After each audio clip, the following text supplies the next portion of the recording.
Don't wait for tomorrow, in spite of what all you've been through. There is a light inside you must follow. It will guide you through.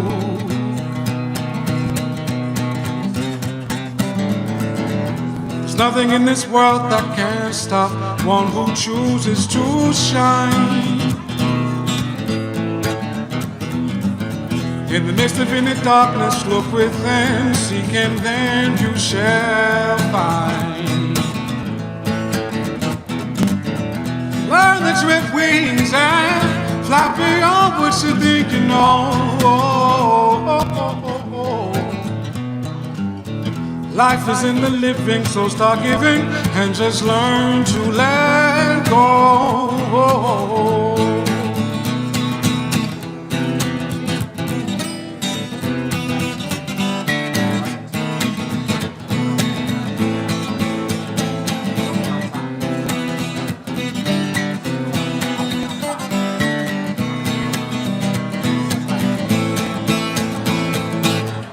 Go get your life.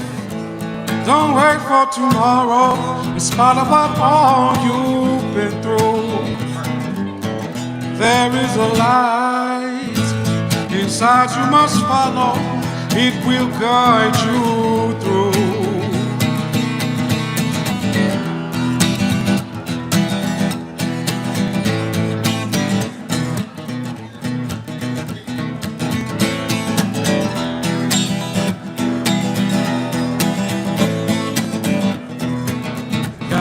Yeah.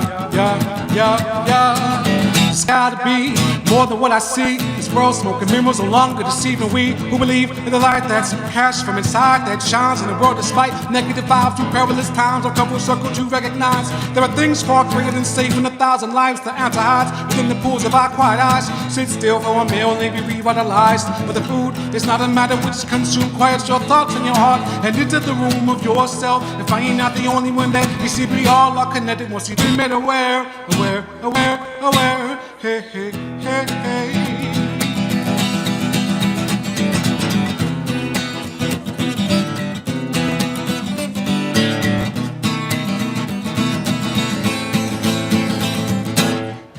Anytime we incline our thoughts to recognize that you can be completely freed from what keeps you in captivity. Your energy vibrating, waiting for an awakening. Your energy vibrating, waiting for an awakening. So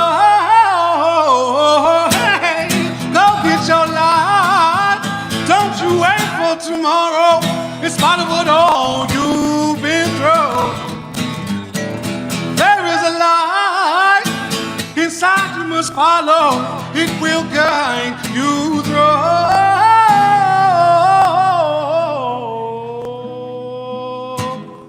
Go get your life. Don't wait for tomorrow, in spite of what all you're going through. There is a light inside you must follow. It will guide you through. Go get your life. Don't wait for tomorrow, in spite of what all you've been through. Go get your life, for your time is borrowed. There's something you're here to do. How many know that? There's something you're here to do. There's something you're here to do.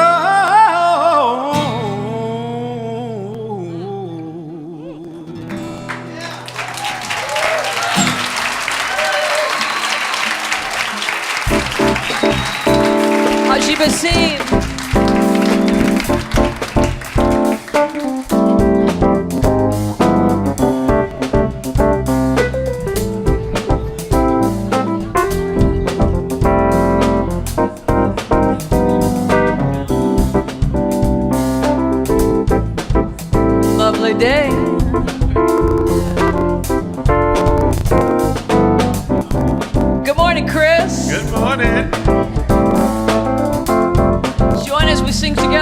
opening song. Won't you join as we stand together? I am grateful, grateful for this day, for the love we share, the life we make, And I give thanks for all the many ways that the love of God appears.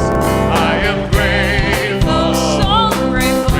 for this day, for the love we share, the life we make. And I give thanks for all the many ways that the love of God appears.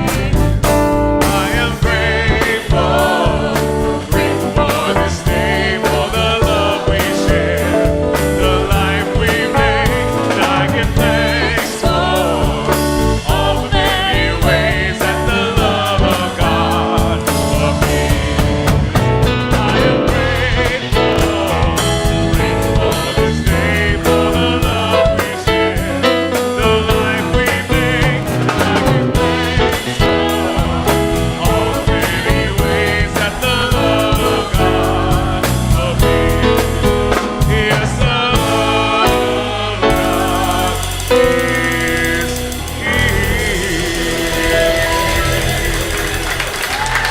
Good morning, everyone. You may be seated. So happy first day of summer solstice. Happy Father's Day. My God, how many fathers do we have in here? All right, if you are a biological father, please stand. Please stand. All right. So applause for all of our fathers. All right, remain standing. Remain standing. If you have 2 or more children, remain standing. If you have 3 or more children, remain standing. Why Diamond Lil? I had no idea.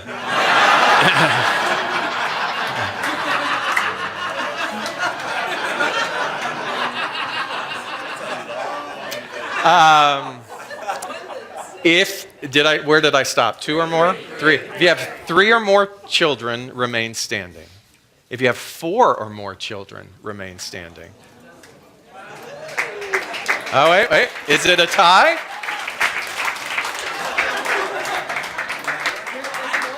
So, do we have a tie? Wait, 4? Did you say 5 or 4. Oh, 4.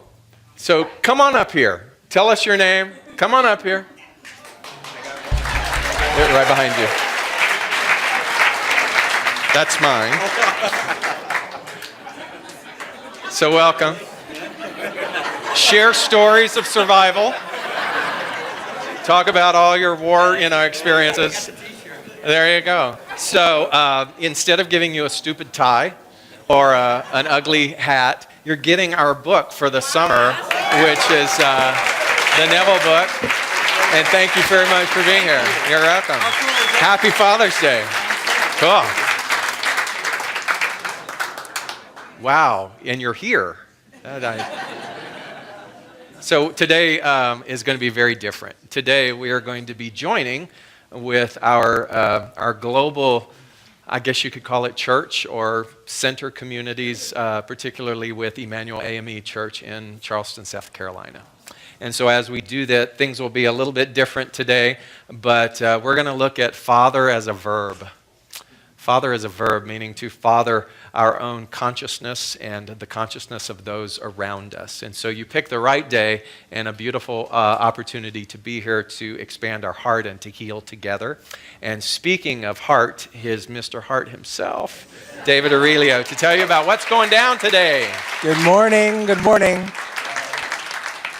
You know, he always gets me nervous with those. And when you started saying expanding, I was like, oh no, don't call me Mr. Expanding. But I am ready because we got some pig and chick coming up, and I'll tell you about that in a minute. So anyway, good morning. Welcome to the Spiritual Living Center of Atlanta.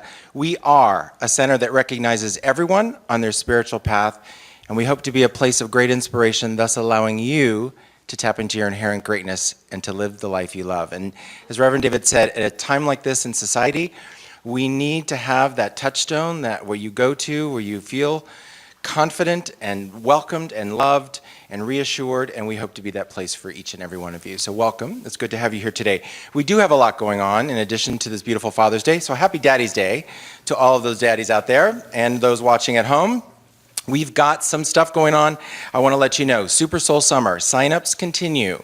So I know that there are many hosts that are here for a host meeting.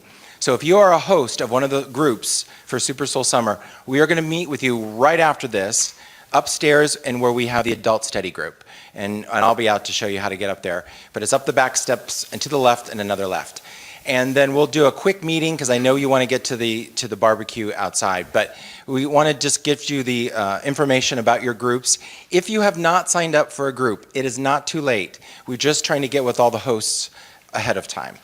Super Soul Summer starts the week of January, June 28th, and so we are going to be starting that time. If you have not signed up for a group, check the map out there, find what's available, and do sign up. We'd love to have you join us for that.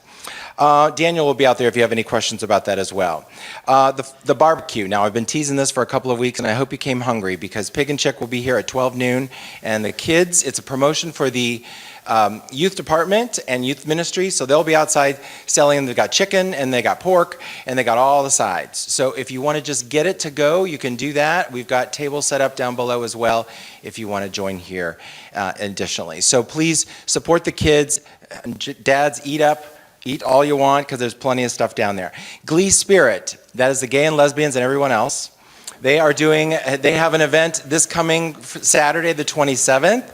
It's an amazing event. I'm proud of this group. I'm proud to be a member of this group. This all day long, we've got 3 speakers. One is Transgendered 101. We're going to talk about transgender issues and challenges facing that community. And as a gay man, I'm not even aware of something in the transgender community. So I'm excited to have folks here representing them. We have people who are representing issues facing gay and lesbian people throughout the community in Atlanta.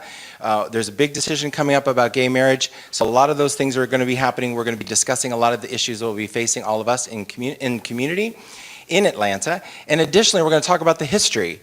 Diamond Lil lived this history as far as setting the path for all of us here in the community. So yes, Diamond Lil, you give her a proud. But we are going to educate ourselves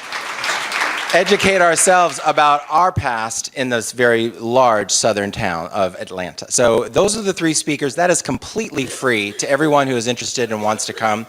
Then, of course, we're going to do a happy hour because we love our happy hour. And so we're going to do a happy hour. That's also free. We are going to do a catered dinner and the movie, Stonewall Uprising. So there is a cost for the dinner and the movie.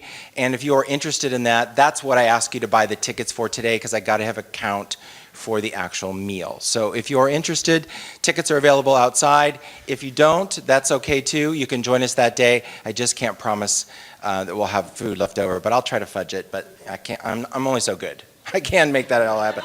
So then the other thing, Crystal Bed. I'm going to just remind you this is not coming until July, but I'm telling you, flyers are out there on the wall. The last time they came, it sold out quickly, and everybody was like, please give us more warning when the Crystal Bed is coming. This is the John of God Crystal Bed. It'll be here for a week in July, so please get the flyers and make your appointments. You have to do that through them directly.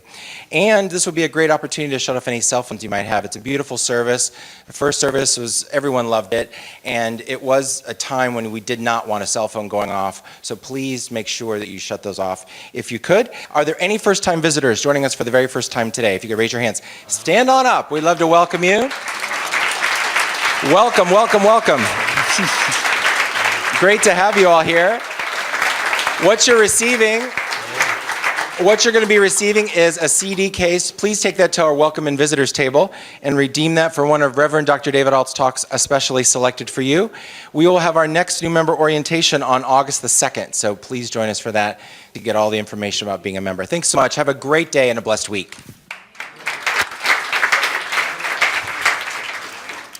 I do also want to add that with regards to the Super Soul Summer groups, if you have no idea what that is, we did it last summer. It's sort of an in-house book club.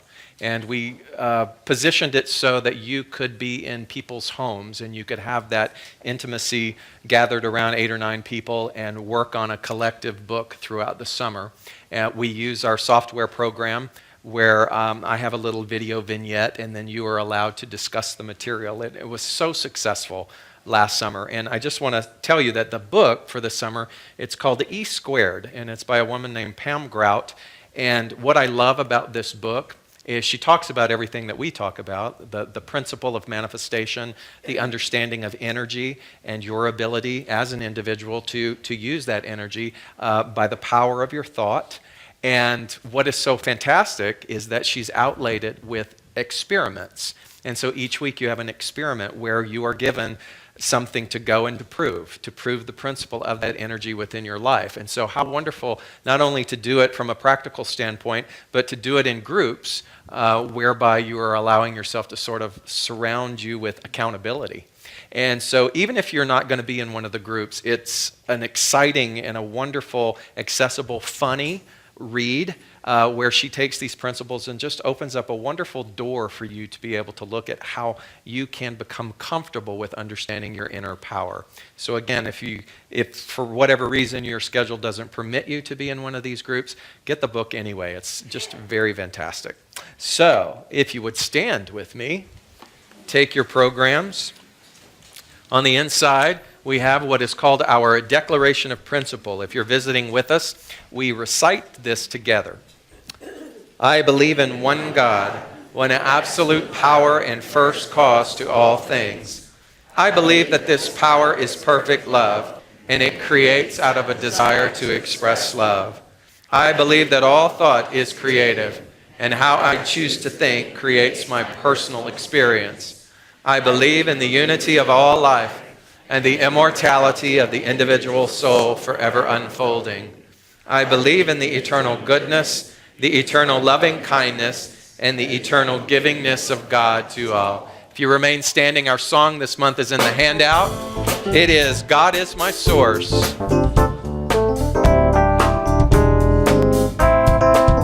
God is my source. God is my power. God gives me everything I need. So I give thanks for all my blessings. God gives me everything I need. God is my source. God is my source. God is my power. God gives me everything I need. So I give thanks for all my blessings.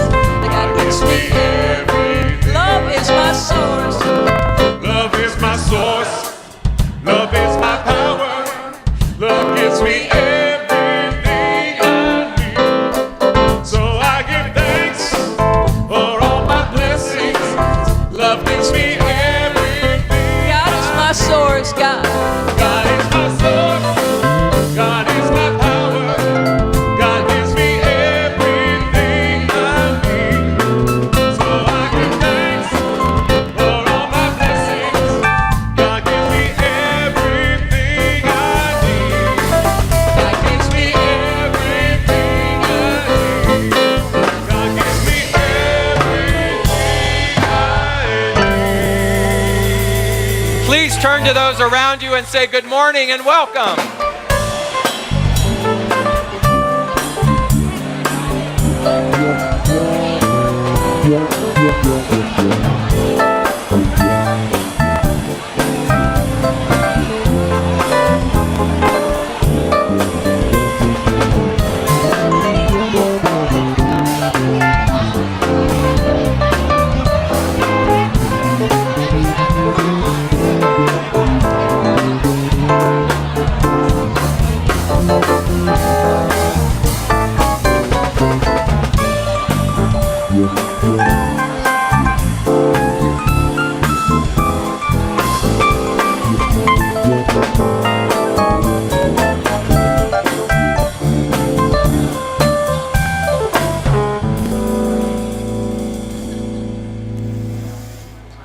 Turn to the person to your right and to your left and say, you matter.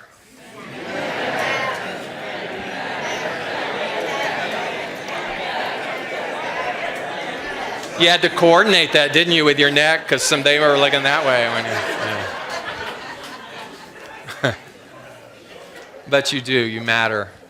Oh gosh, I hope you know that you matter. So let us take that energy now as we go into our contemplative time.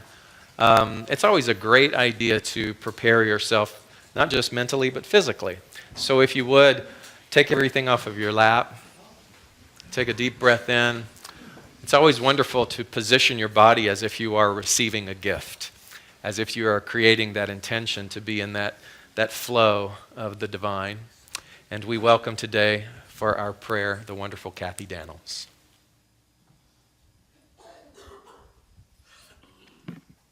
Good morning. When I realized that I would be doing the meditation today, and this was Father's Day, I thought about Father, and in my case, it was Daddy. And it's like when you have a daddy, you have lots of good stories. So I want to be brief, but the one a couple of things that comes up is that most of us were raised with the concept of a man God. And if we had that kind of dad that was a daddy, we had a wonderful relationship with that man God because we had a tendency to project our feelings for our dad onto what God is. So I thought about what was my dad. My dad, when my children were born, he's a very big man with very large hands, and he would sit by the cradle with the babies, infants. You know, infants are not supposed to be able to focus on anything. And he would hold his big hands around them and cradle them, and he would talk to them. And I don't really know what he said, but I know that those little tiny babies, my babies really weren't tiny, but those babies would look at my dad, completely mesmerized, completely connecting soul to soul. It was such, and I keep that memory forever of what my dad gave to my children. And I also know that what that was love. God is love. And so it's okay that we think of our dads as that because that is love. That's what it was. That's what he was showing. That was what he was giving. For those of us who have lost our dads, that's what we miss. Yet we also know that God is eternal and it does not die. God is always with us. So as we go into our meditation, keeping that in mind, we can close our eyes if we're comfortable with that. I know, God is love. God is in my father. God is in my mother. God is around me, in and through me, in this place. And I know that I feel that love. I feel that safety. I feel that support from my father, from my mother, from God. I feel so much love. And it is so much a part of me. It goes with me everywhere. It works through me. And I feel that love. And I always feel that love. And I know as I come here that God part of me brought me here. And that the words, the music, everything that I experience here is the one God, the one power working through all of us. And I feel so much joy. And I feel so, so happy that I know this inside of me. I'm so grateful. I'm grateful that it's with me today and always. And I honor our fathers who gave us so much, and they gave us life. Thank you. Thank you so much.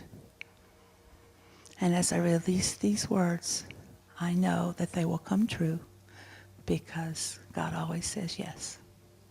And together we say, and so it is.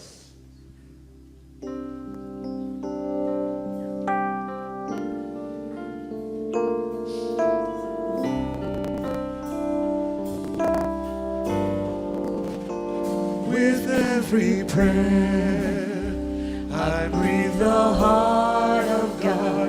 I breathe the love of God through me. With every prayer, I breathe the heart of God. I breathe the love of God. as I open and allow. I know right here and now I create a world where wonders never cease.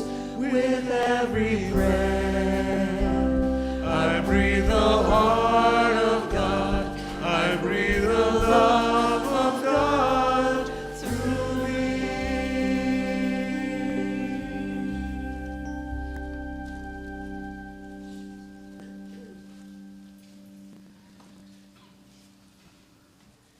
Our musical guest this morning is Haji Basim. He's a world traveler, a musicologist, and a fabulous, fabulous songwriter. Please welcome Haji Basim.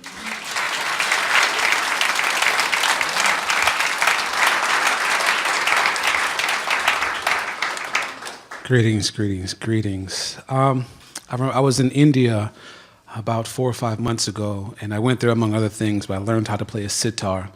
And my teacher told me a story about God and the soul, and I'll share it with you.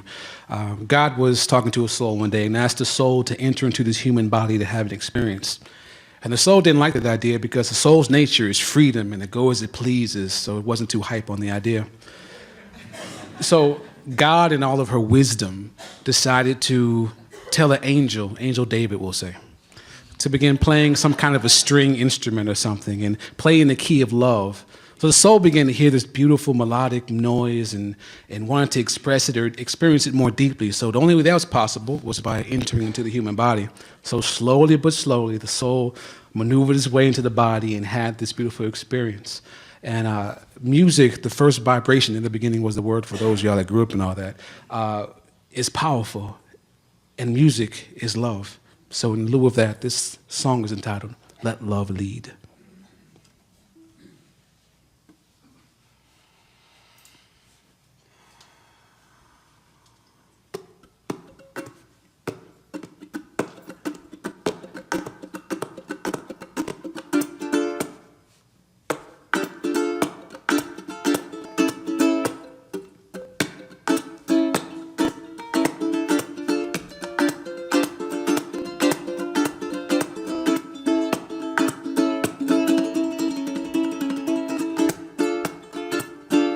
Something in my heart is telling me to come inside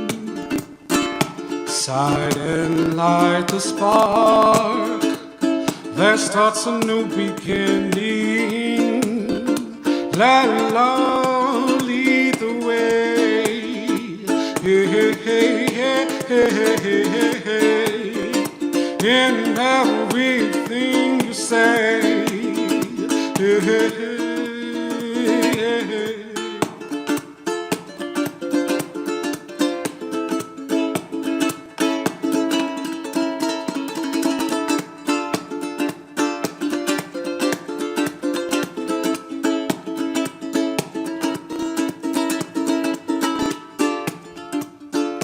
There is something here beneath our circumstances that shines so bright and clear.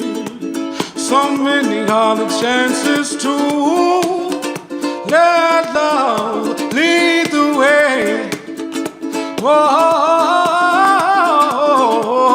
in everything you do, think or say, hey, hey, hey, hey.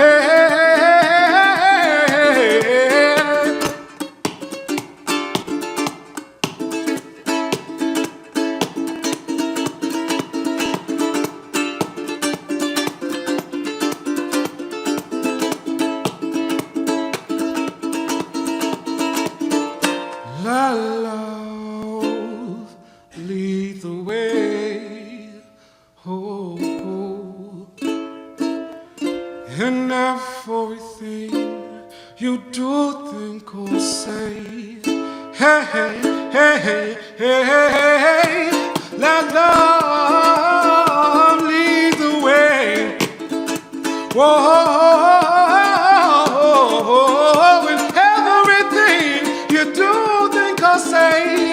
Hey, hey, hey, hey,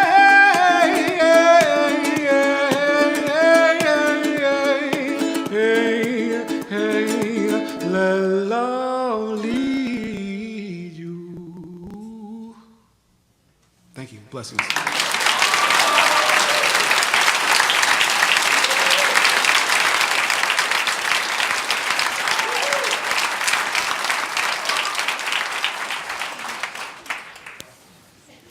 That was just absolutely gorgeous. Thank you.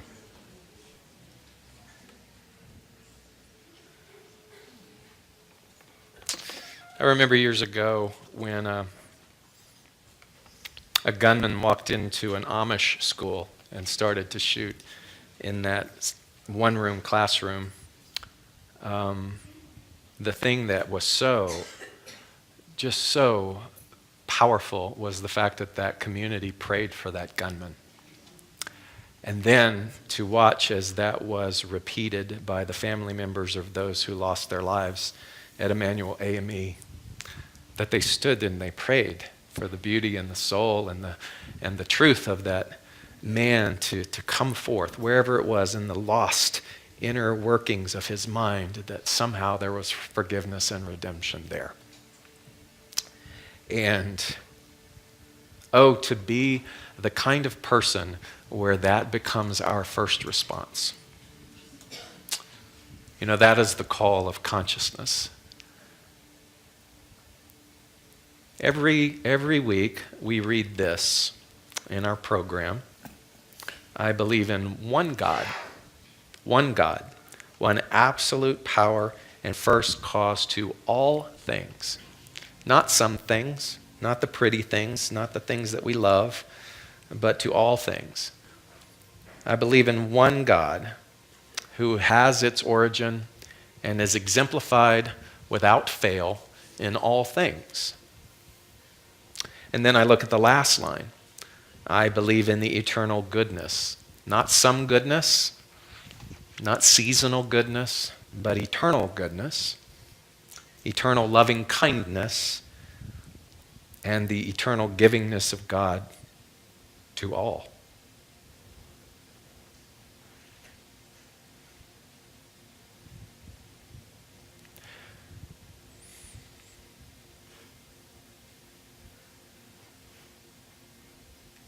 What we teach, what our philosophy is built upon, is the idea of one mind. I know you've heard that before. I think sometimes it kind of goes over our human mind or our human brain.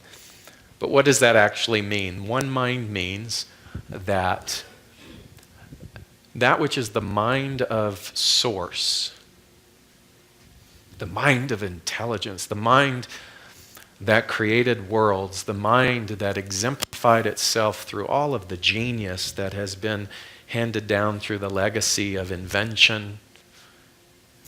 All of those minds, that is the mind, not separate mind, but the mind of that which we call God. We teach that our mind is that mind. We teach that because we are willing to go there philosophically, then we get to entertain and explore how can I use the one mind through me in order to bring expansiveness and good in the world. And so hopefully what we glean from that understanding of one mind, one power, is that everything is connected. So I am connected, you are connected to all of the genius and all of the expansiveness and all of the good that has brought to our civilization the things that have elevated us in consciousness, in invention. And so we can feel good about that, and we can also give ourselves permission to never give up the way in which that one mind wants to co-create through us. That we are not cast aside, we actually matter, and in fact you matter more than you realize that you matter, because your whole soul's journey is about taking that understanding of the one mind through you and beginning to walk out into the world that seemingly looks finite, that seemingly looks like it has limitation, and disproving that. That's what you and I get to do. That's why we're here. The other part of one mind is that when we say that we are connected to all, a student So beautifully, John Jones said in class on Thursday night, he said, yeah, he goes, I was taught that I am my brother's keeper. And he said, but this philosophy taught me that I'm actually my brother. That it goes much deeper than just being my brother's keeper, that I'm not separate from my brother. And so that part of the understanding of the one means that when we see life not being lived to its potential, sometimes not even close, it seems as though the light that is within the individual is so small, so slivered, that perhaps it's even extinguished. But we realize it's all one.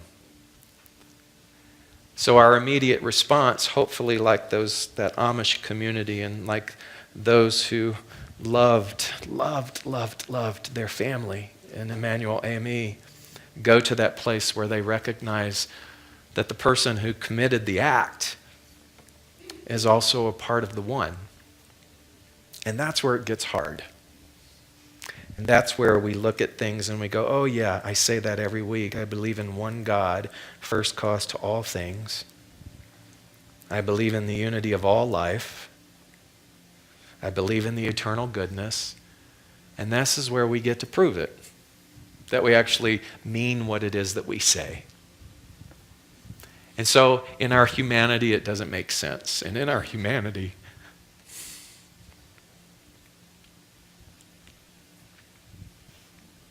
it hurts. But from the essence of our spirit, we know, and we must know, and we must allow ourselves to practice that knowing, that there is a purpose, that there is something that is in this moment being birthed from this activity that will change the direction and the course of our planet.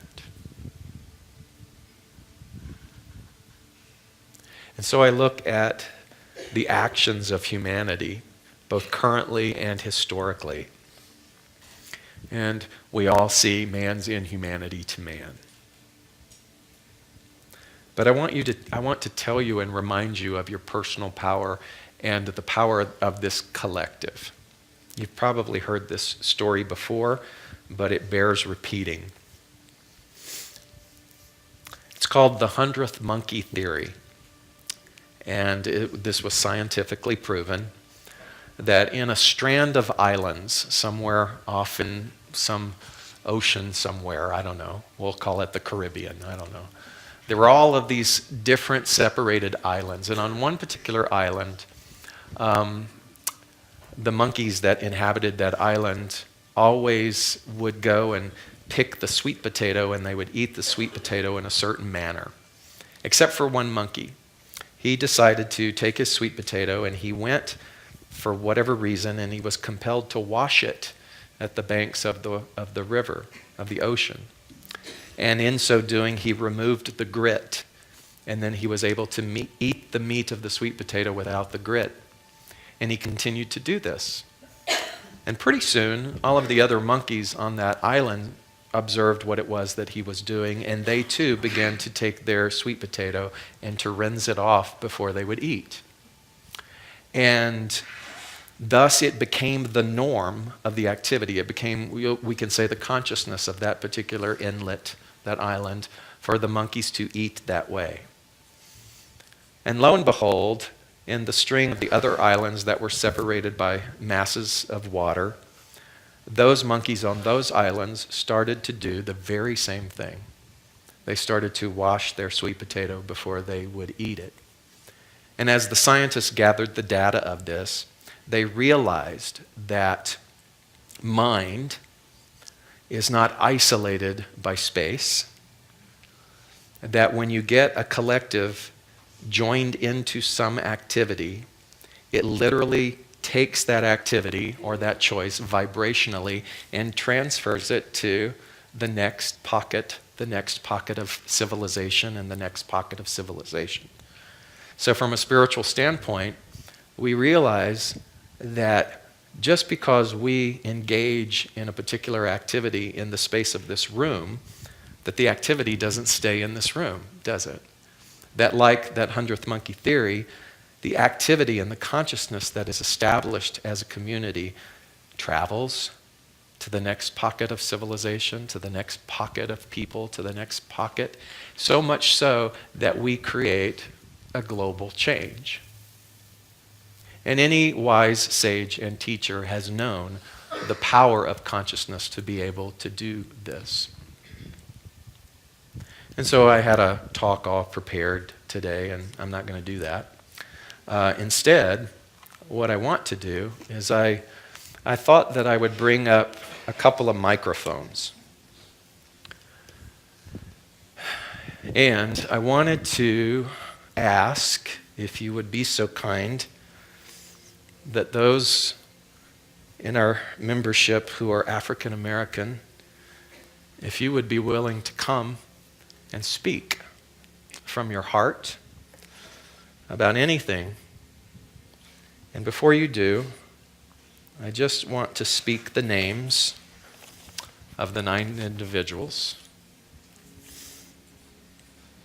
Today is in honor of State Senator Reverend Clementa Pinkley, Myra Thompson, Tywanza Sanders, Reverend DePayne Middleton Doctor, 87-year-old and choir member Susie Jackson, Ethel Lance, Reverend Daniel Simmons, Reverend Sharonda Singleton, and Cynthia Hurd. So for any one of you who feel like coming and sharing, this is your space and your time.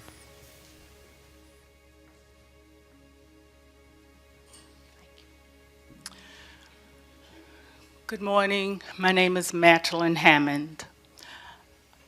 I am head usher here at the center,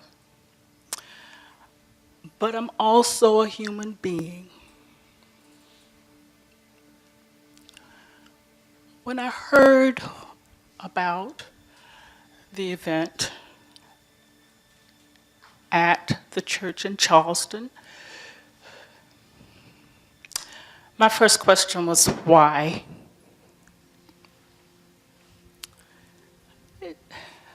I didn't think at the time that that question was unreasonable.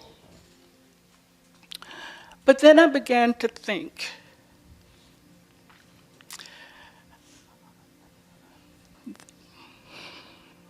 that young man needs love.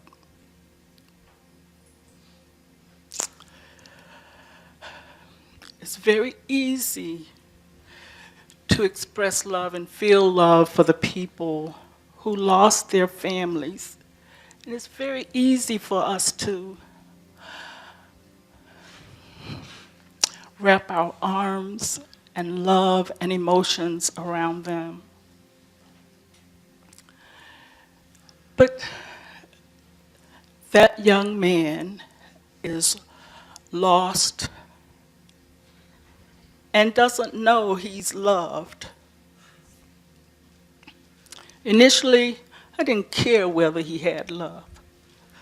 I was upset, hurt, bleeding for the families, bleeding for the families who, bleeding for the people who were killed, bleeding for the families of the people, bleeding for the church. My heart was bleeding for the city and the state, and bleeding for us, because we're all connected. And so what happened to those people?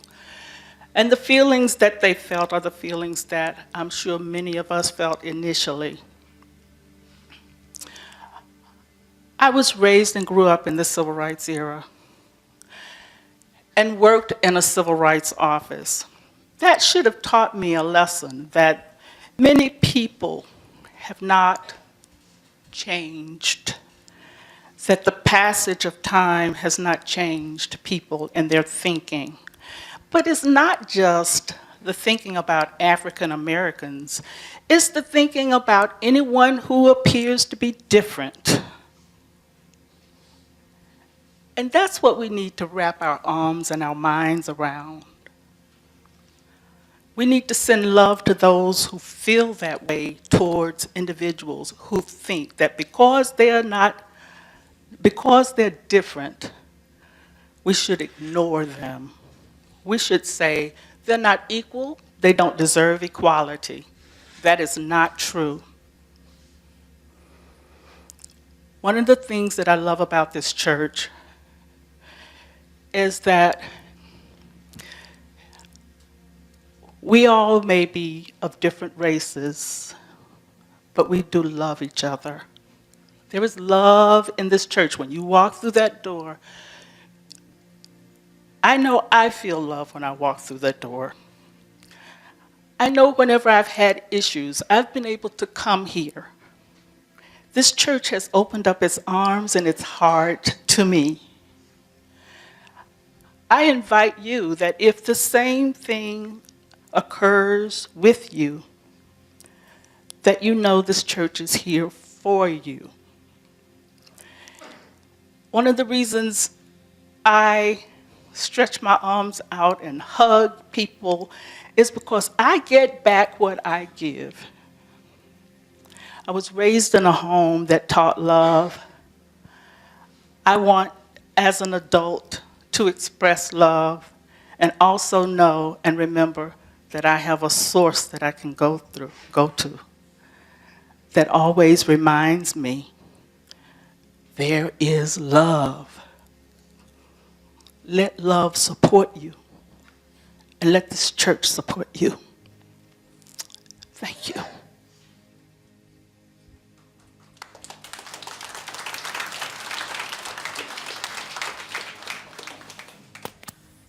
Good morning. My name is Keisha Smith.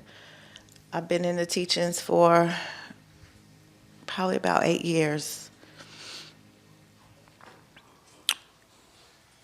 And it took everything in me to come today.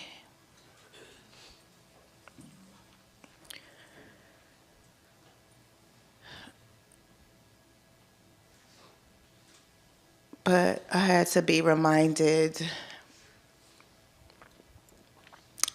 that we are all one.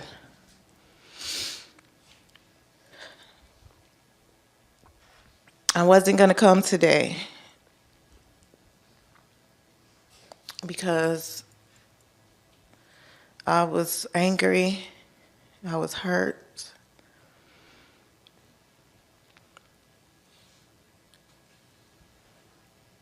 But my mom told me that I had to come.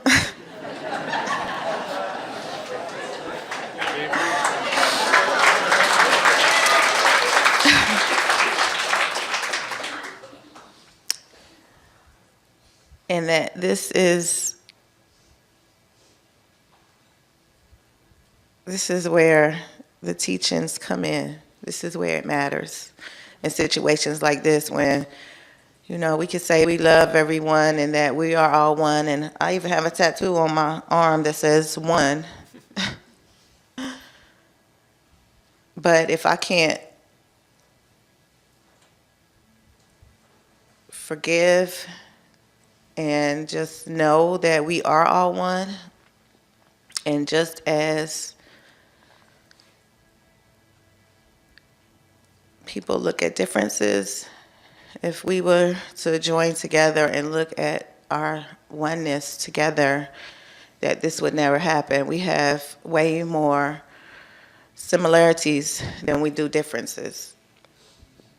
So I'm so thankful for this teaching. I'm thankful for Reverend David. I'm thankful for all the practitioners here that I know, for this teaching, for even being led to here.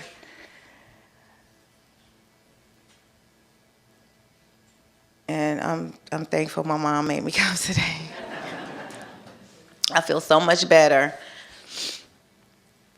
from when I first walked through the door, from the song that was sang a moment ago, to the spiritual mind treatment, and even Reverend David's words. So I feel so much better, and I do feel the oneness in my heart with everyone here and everyone, that I just know that within myself that we are one. And I'm glad that we're here and that our consciousness can change other people's minds so that they can know that we are all one. That color doesn't matter. Religion doesn't matter. Sexual preference doesn't matter. That we are all one. Thank you.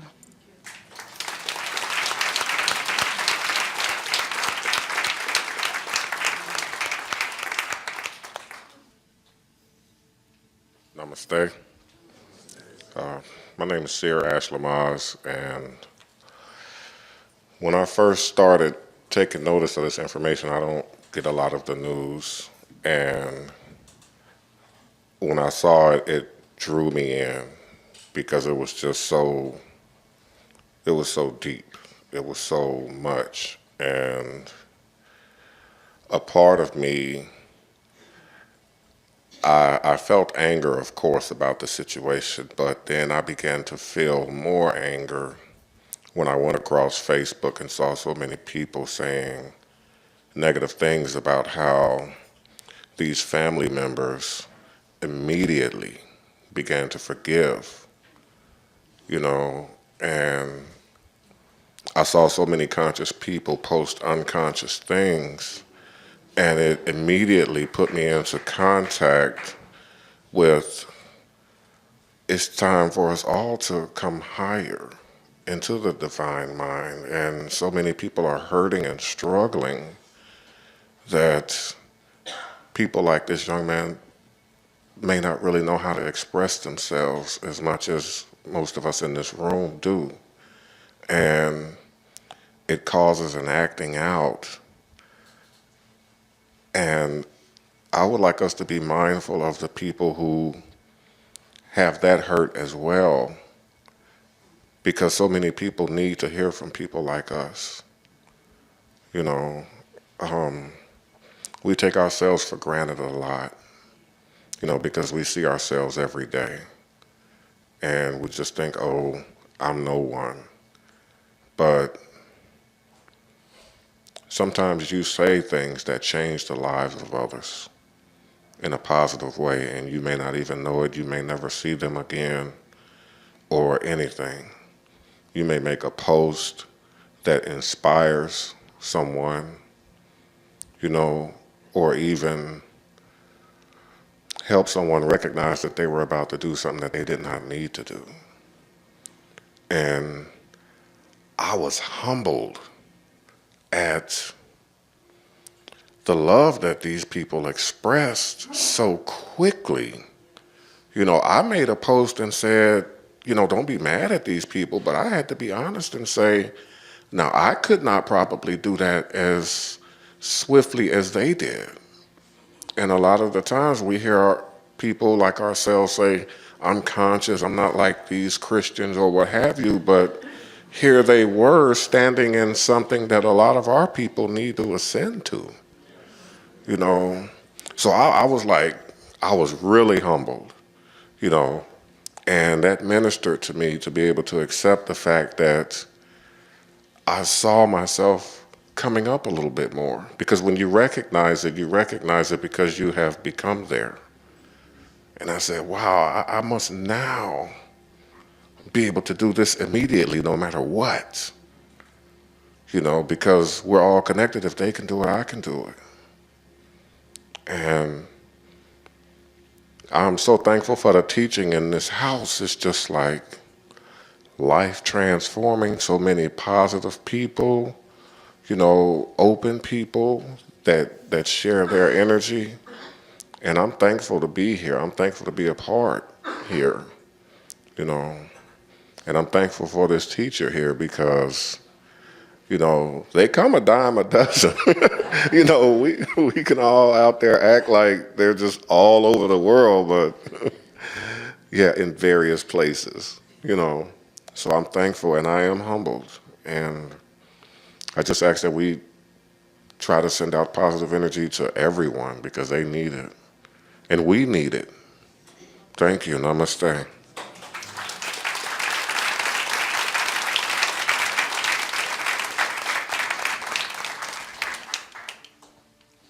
Good morning.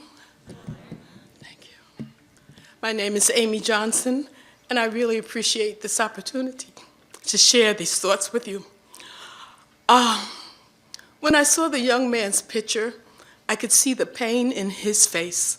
It was so much pain that it gave you pain. I was on vacation with my 4 sisters, and we were all in disbelief. And I think part of it was his honesty about why he was doing it, because usually we don't hear those reasons. They don't come forward. We have to kind of guess at why they did it, and that way we're able to kind of push it away. But I want to say to you today, as we approach the 4th of July, that in my heart and mind, I know and understand that that young man grew out of the foundation of this country. We put forward a document that says we hold all this truth to be self-evidence, that all men are created equal, and then we created some men 3/5 of a man. We created this out of the foundation of this country, and until we, as a country, are willing to address it, there will be no resolution of it, because we created it. It was created out of greed. The founders of this country, Thomas Jefferson and those who were leading, surely knew it was inappropriate. It was wrong. It wasn't healthy. But they had a need to create a bigger country, and that reminds me of our own issues when we see something that we want and we go after it, even though we feel in the depth of us that maybe this isn't right or it's not the right time, but we push to get it. And then it turns out not to be what we really wanted at all anyway. And so there's just so many lessons out of the founding and out of our everyday lives that come from what this young man did. And I too pray for him and for his family, because someone gave him that impetus. It came from somewhere, but then maybe it came from all of us. As we teach, it came from all of us. But I thank you today, because racism was secondary in this country. I mean, it is clear when you read the history books that first was having, and second was those who didn't have, who were Caucasian. We had to keep them happy somehow. So we put our foot on the necks of people who looked a little different and said they were different. I don't know. I feel like I'm one with all of you. I know that I'm one with all of you, though sometimes I really have to think about it and push myself to feel that way, honestly. But here it is, and I thank you.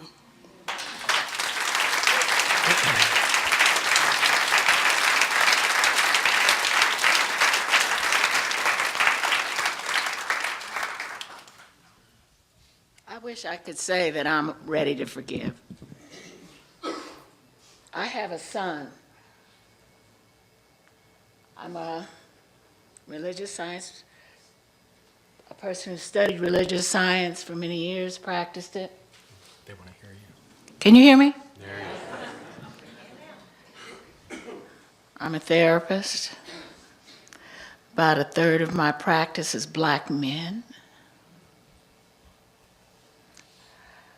One of the things that I believe that's so beautifully stated in the story that began our service is that the soul chooses.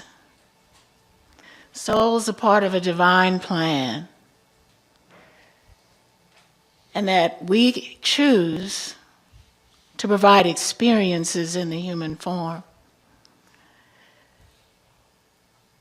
So when I think about a situation like this, I have gratitude for the Black people who chose to be in that situation in spirit. I have gratitude for all of my many friends who are gay, lesbian, transgender, who chose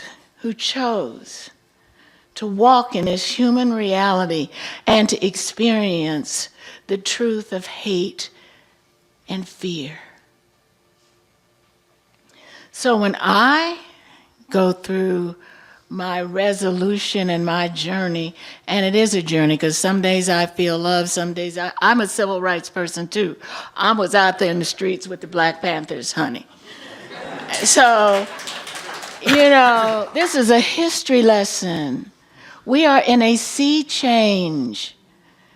We are in a period where people who thought they controlled everything are no longer the dominant controlling factor in this country. So fear is the opposite of love. So when I look at that young man, I see his fear, I see his hate, but I also see the people who chose, for whatever reason, to be a part of this historical journey of love, of God's presence demonstrating. And I also see the opportunity for us, not just to forgive, but to have gratitude for those souls who came here to teach us the lesson. Yes, he came here to teach the lesson, but I have too many people who I think about. My son, my nephews, my many friends who could be driving while black. And that's the end of the story. I know that our teacher, Ernest Holmes, said, you treat and then you move your feet. That means after you've done all of these wonderful prayers and all of these affirmations, when you're in a situation of anger and hate and lies about the truth of who we are, you open your mouth and you affirm what you believe to those people who are speaking lies, hatred, and are talking about doing things that will defile and negate the presence of those people who have chosen to be here and have been a part of this historical experience. Don't talk about it, be about it. Thank you.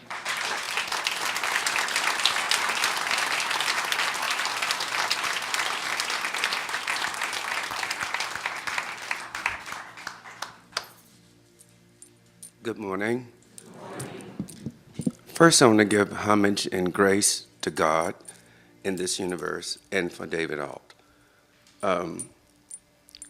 When I saw this incident happen in South Carolina, I had a reflection of the 60s when they bombed that first black church and 3 beautiful black little girls were killed. And here we are 20 years later doing the same thing. And something is wrong. And something is wrong in all of us until we straighten it out. We have a responsibility, and we have to do it out of love, okay? The greatest power on this universe is love. That young man, nobody loved him. But if he'd have had some love, maybe these 8, 9 people would be going to church this morning. But they didn't get that privilege. But we have a privilege this morning to be here. So don't take that for granted. Now, I'm a triple minority. Cherokee Indian, Black American, and gay. And you can see how I have to salivate through society to sustain and still be free. Okay? You have the same power. I just chose to use mine. So you need to take your power right now when you march out that door and go somewhere and do something about this situation or make your voice known. Because if you don't, it will continue to repeat itself. And I'm tired of being repeated, okay? So we all have a responsibility. Thank God, thank David. I'm getting ready to celebrate the greatest love of my life. Next weekend, David's gonna officiate our wedding.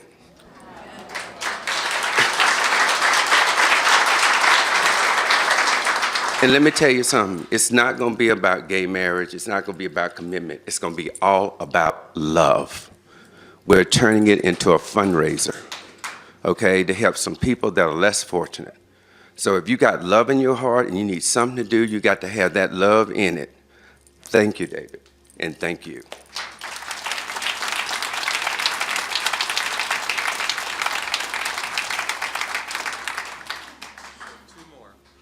Namaste. You know, when I first seen it, the incident, I felt some emotional discontent about it. But I know today that through this practice that came about from race consciousness, that what we saw is only a glimpse of what we all are going through. That each one of us has something, some issue in our lives that we have failed to turn over. There is only one reality, and that reality is God. And God is love, God is compassion, God is understanding, God is forgiveness.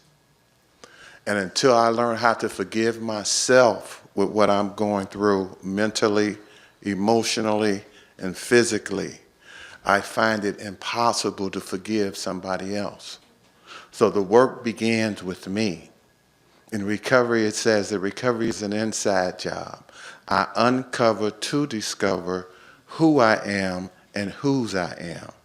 It doesn't matter what school I went to, who my mother and father is, what neighborhood I live in, what I eat, what I look like. God created us all, and love is the only real answer. Everything else is an illusion. I want a fancy lifestyle. That's an illusion. Okay, but there's nothing wrong with obtaining stuff. Stuff should be the fruits of the work that you put within to know who you are.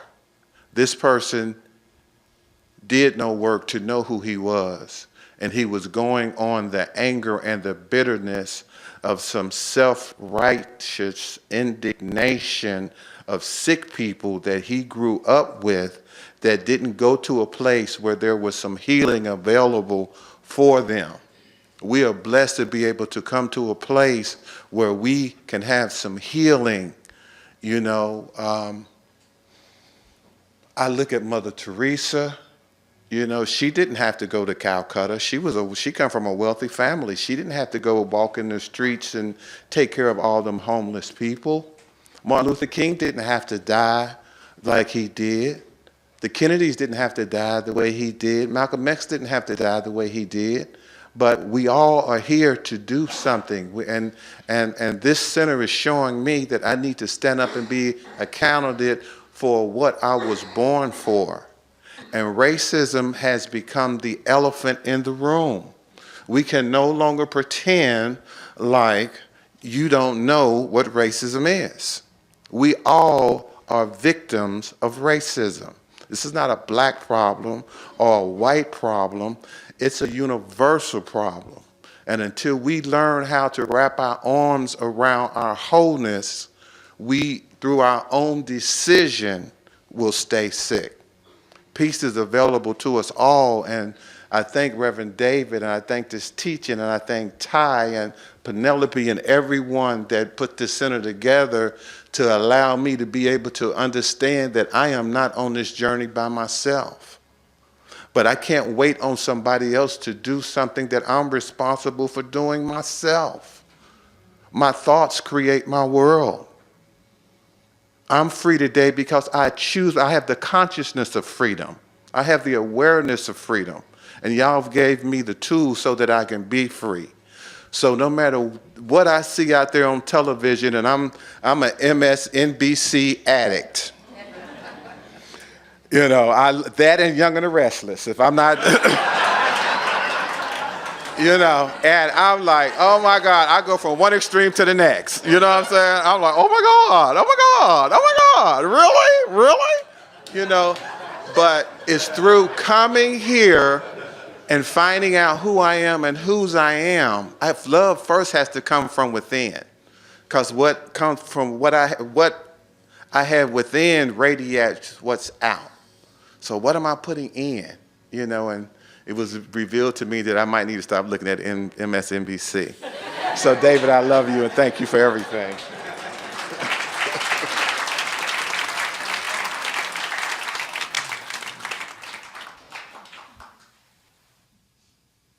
Good morning. My name is Robin G. White, and I'm an author. And I'm a member of the choir here. I'm a divine being having a human experience. I'm a divine being having a very human experience. I am a divine being having a human experience in this moment. And for me, the grief and the pain of what happened was so overwhelming. I sat in my living room and wept. I can't tell you why I wept. I've listened to folks talk about what they experienced, and of course I thought of the 4 children who were in the Birmingham bombing, and of course I thought about being the only chip in the cookie in 3rd grade in 1968 in my white school in Wellesley, and of course I thought about the fact that I am auntie to 67 children and sibling to 17 brothers and sisters. And we range from pale to blacker than 1,000 midnights. And I'm lesbian. And I'm older. And I'm spiritual. And I'm a whole lot of things. But what I am is a divine being having a human experience. And while I can talk about my divinity and I can express my love, I can't forget that in this very real moment of connection, that I felt my humanity, that I felt the grief of what it means to be Black in America, of what it means to be Haitian in the Dominican Republic, of what it means to be other anywhere.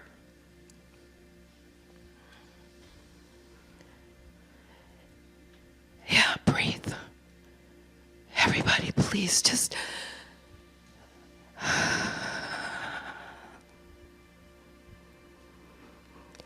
breathe.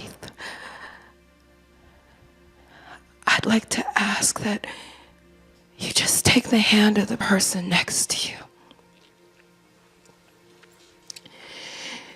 Because we are radiating love.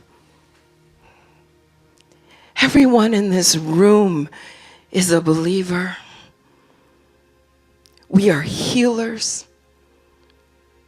We are people who get it or are getting it. We understand, and we have such powerful gifts within us to create change in the world, to bring value, to come do what we were here to do. And that young man, whether we like it or not, he did what he was here to do. Because in that moment, he changed the conversation for all of us. In that moment that he sat and prayed with those people, knowing that he was going to do what he was going to do, He came and did what he was ordained to do so that those people could do what they were going to do. And so that we could be in this room today and feel what we're feeling in connection and love with one another. And it's hard sometimes to believe that that is all part of the same thing, but it is. Right, wrong, good, bad, it all comes from the same place. I wrote something, and I want to say this to you. If I haven't said it directly to you, I need you to know that I love you.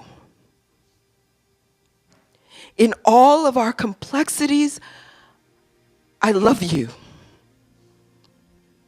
In all of our complexions, I love you. In all of our gender expressions, identities, and assignments, I love you. In all of our faith practices, I love you. In all of your ages, I love you. In all of the many tongues that utter your every expression, I love you. In all of your poverty and wealth, I love you. In all of your varying physical abilities, I love you. In all of your physical and aesthetic attributes, I love you. In all of your intellect and intelligence quotients, I love you.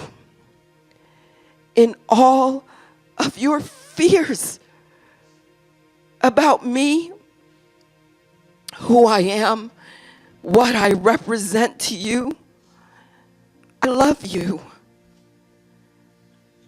For I am love. And love knows no bounds. It has no separation, distinguishes not one from another, is me, is you, is this collective reflection of the universe. This is love. And I love you.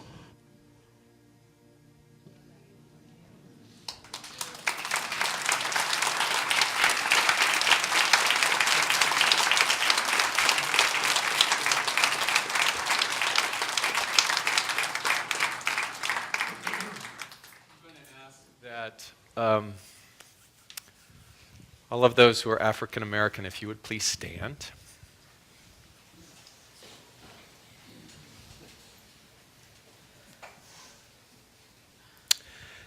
And I'm going to ask that those who are sitting near them, if you would lovingly get up, and whatever is appropriate to that individual, you can either extend your hands to them. If it's okay with them, you can touch their arm, their shoulder, or whatever. But we as a community right now are going to allow ourselves to take our little island of consciousness and let it spread. So if you will pray this prayer with me. It's taking a deep breath.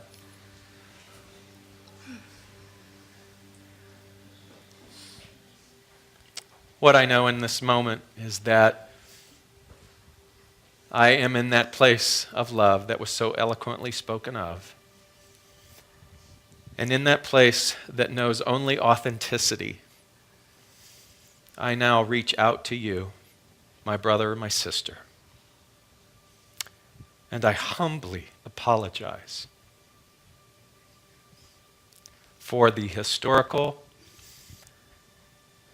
and the current marginalization that has been expended to you. As I send my love to you, I send my love to your ancestry. And through the power of mind, I begin to establish a whole new vision of what is possible.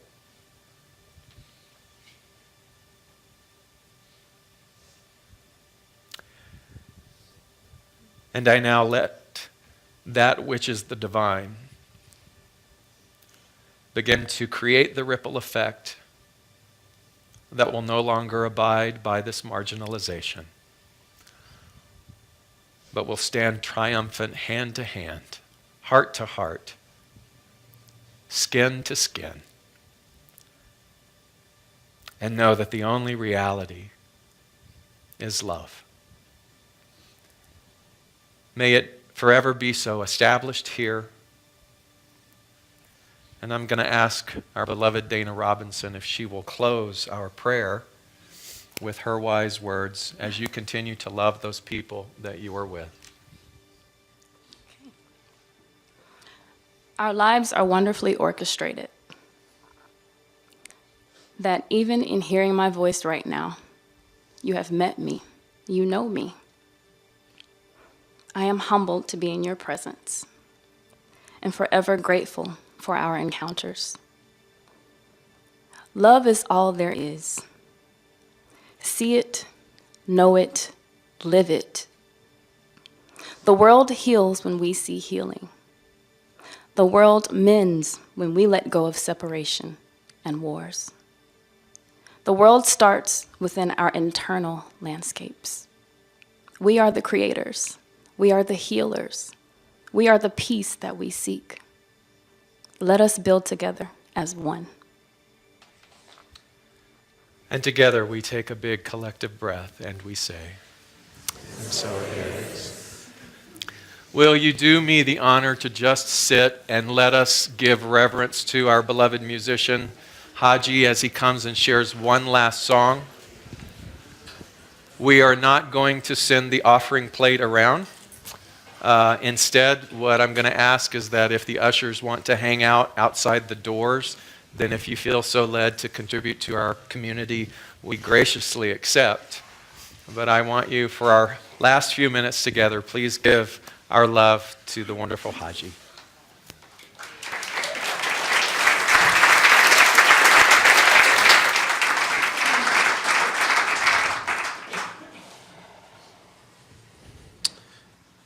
Let's let this moment pass, just a few seconds. Stay with your breath for a moment and feel with your feeling. Allow your process to process itself. You have to be anything or act anything or think anything, just be in your moment for a few moments. Just briefly. Don't try to escape it either. Just stay with it.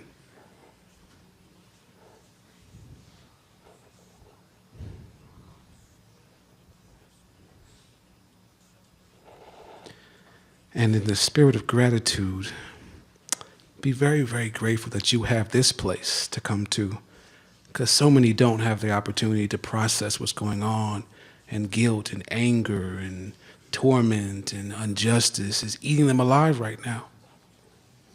And for now, send your energy and your thoughts and your intentions and your healings to them right now. Send that meta, send that force, send that all beings are connected by the same thing.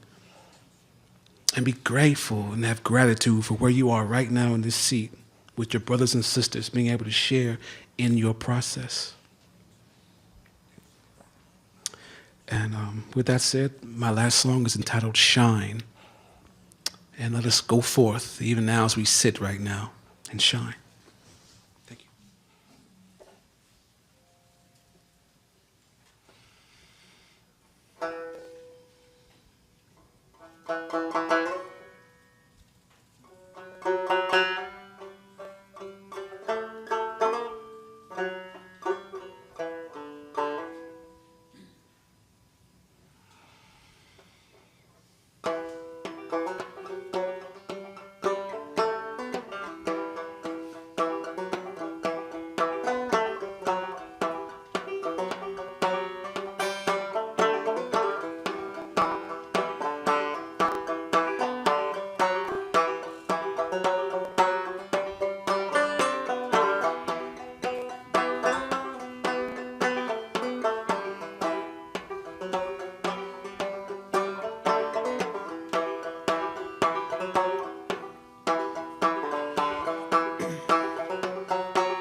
You are meant to shine.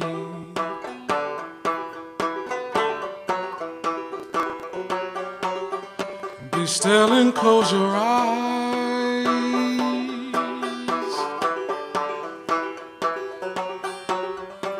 Seeking you shall find. Oh, the treasure is inside. Treasure is inside. How many breaths are we given? Oh, what kind of dreams are you living? Every moment presents for you the opportunity to believe that anything is possible.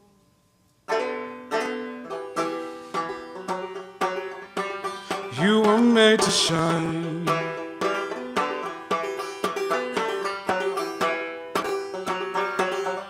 Be still and close your eyes.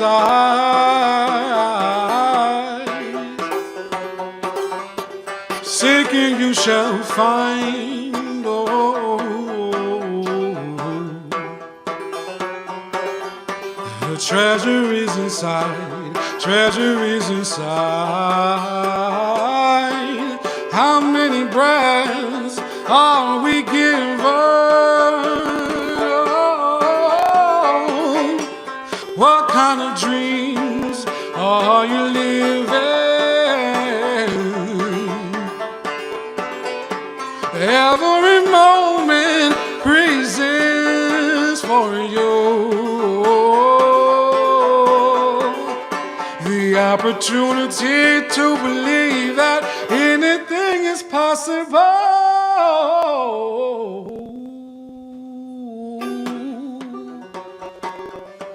You were made to shine.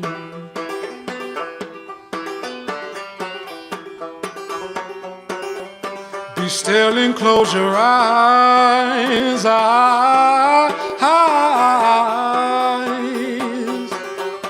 Seeking you shall find. Oh,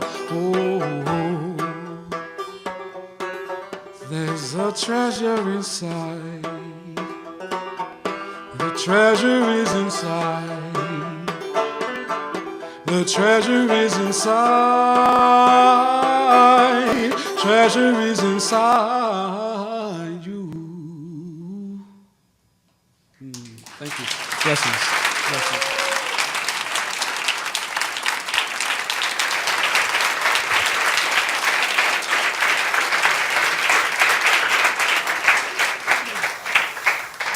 Someone in first service, you may stand, someone in first service suggested that we sing We Shall Overcome.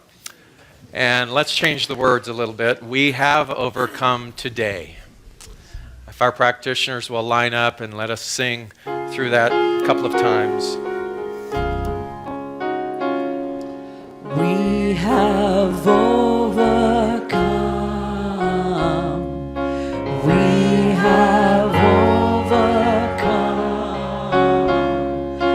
We have overcome today.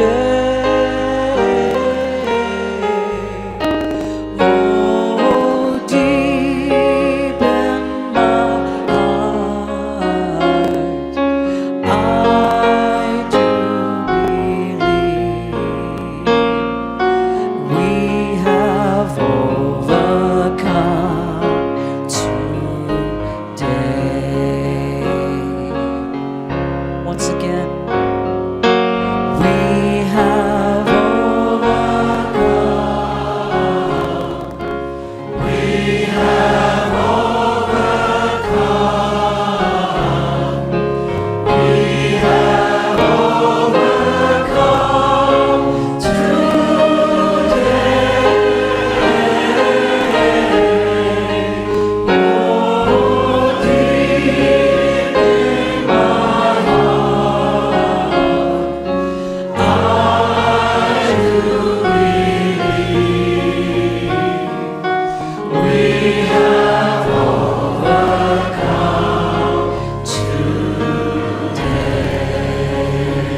love you.